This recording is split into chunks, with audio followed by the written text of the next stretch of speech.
After a long time, I'm seeing a very good smartphone from OPPO. This is the OPPO Find X8. X8 Pro's younger brother. Can you see the bottle down there? Yeah, this one. I genuinely don't know from where I should start.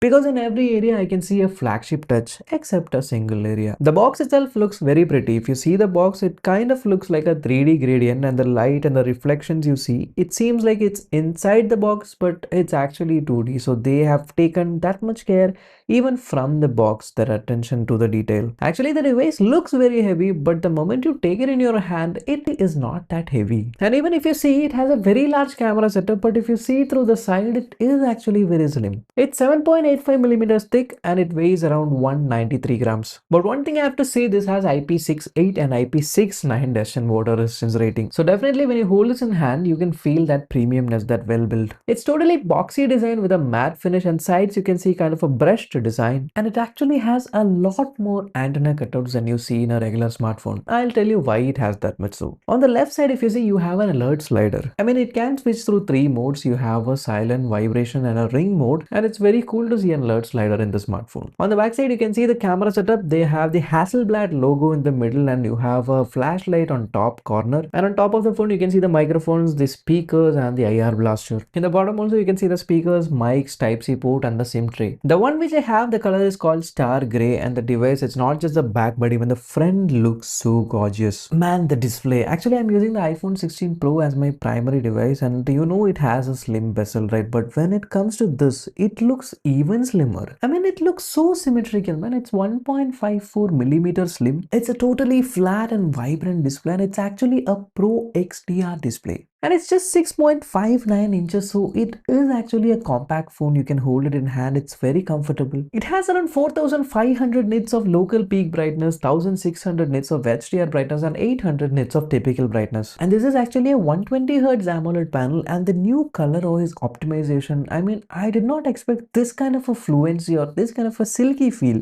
from the ColorOS. And also this display has been multi-point precise color calibrated, which makes it very vibrant at the times where we want, and even we can adjust the color tunings. And also it's a Dolby Vision display. You can watch HDR content, stream HDR content on the device, and the best part is you can even capture Dolby Vision HDR videos on this device. I'll get into it later. But first, man, we should talk about the cameras. The Hasselblad master camera system. It's a 50 megapixel triple camera setup. First, we have a 50 megapixel 15mm ultra wide camera, which also acts as a macro camera. And then the main 50 megapixel wide camera, it's a 24mm LYT700 sensor. And the third camera, it's not what I expected from such a slim phone. It's a 50 megapixel telephoto camera. If you ask me how it fits into this, because they have a new system called this 50MP triple prism periscope camera, and that's how they managed to fix this inside. It shoots in 3x. It's a 73mm camera with Sony LYT600 sensor. Now coming to the camera performance, if you see the tuning that has been done by Hasselblad, you just take the photos and see for yourself the kind of vibrancy, kind of HDR, kind of edge detection. I mean, the photos which come out of this phone, it's like directly we can post it on Instagram. But the one thing which I liked about this smartphone, if you try to capture something, no, you will not notice any shutter lag. It's like absolutely zero shutter lag. So if you want to capture something which is moving very fast, it is actually very easy on this device. Now, if you're not sure if it would capture, there is one more mode. So you just point at something and just tap and hold the shutter button. You'll see something like a lightning snap. The display just goes like tuck tuck tuck. The camera shutter just blinks like a lightning, and you don't miss that moment. Now coming to the periscope camera, actually you can get a good solid photo even at 30x zoom. And coming to portrait photos, I've been posting some on the Instagram recently, but it looks so good. You can take portrait photos in 1x. It's called 24mm. Tap it again and you'll get 35mm. So if you see in a single tap, you can switch to multiple Hasselblad lenses. So 1x is 24 and 35mm, 2x is 49mm, and 3x is 79mm. If you tap again, you can get 85mm. And the photos, if you see, if you notice, you can see the edge detection is actually way better than expected. You can see each and every strand of my hair which is not blurred out. This phone can shoot Dolby Vision HDR videos, and one thing which I have to say is Android phones have started nailing the video section. I mean, I never have expected such a good quality, stable video footages from an OPPO phone. All the three cameras in this phone can shoot 4K 60 FPS and it's a Dolby Vision HDR videos. If you see the skin tone, if you see the colors, if you see how it manages the HDR, this actually literally is a very good and useful footage. And even when you switch from one camera to other, when you start zooming, when you start switching lenses, you don't feel that it's kind of a switch. It kind of seamlessly integrates into the zooms, as well as if you zoom out, it looks so good. But there is one small glitch which I noticed. So when you bring something near to the lens, it automatically switches to the macro mode, like it switches to the ultra wide.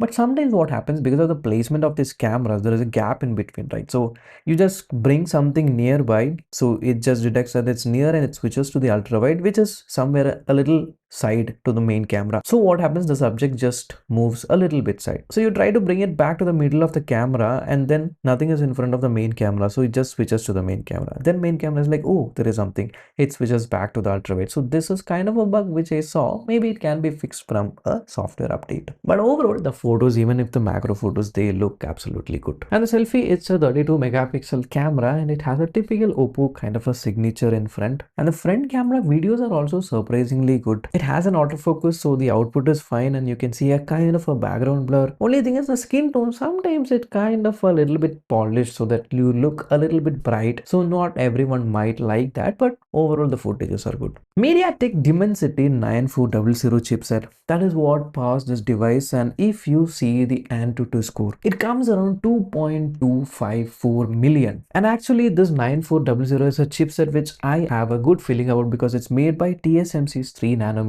process. And I've been playing games on this device and I can see the performance is also actually good, and even the heat management is also nice, maybe due to the new high efficiency vapor chamber cooling that the device has. Coming to the antenna cutouts, this device actually has a 360 degrees surround antenna, and the device contains something called AI link boost. So if you're in an elevator and you want to receive good connection calls, or if you're in a concert and you are in a crowd and you want to call, you'll get a good cell reception. Not just that, this has a triple Wi-Fi antenna system which can also help you boost the Wi-Fi coverage which your phone normally gets. Even though the device is slim, it has a 5630 milliampere battery. So how did they manage to get this big battery inside this slim device? It's because they have made this using a silicon carbon. So it's a silicon carbon battery. I've made a video on silicon carbon batteries on my main channel, but if I want to say it in brief, it's just that you can pack in more power, more energy capacity per area compared to a normal lithium ion battery. That's what makes this slimmer and easier to fit in a small form factor. Anyway, the smartphone supports 80 watts of super VOOC charging, so you can get it charged very fast. And also the main advantage of the silicon carbon battery is that you will get a little bit more better battery life than compared to a normal lithium ion battery. Not just that, this device has a 50-watt wireless charging, so you need to get a 50-watt air VOOC charger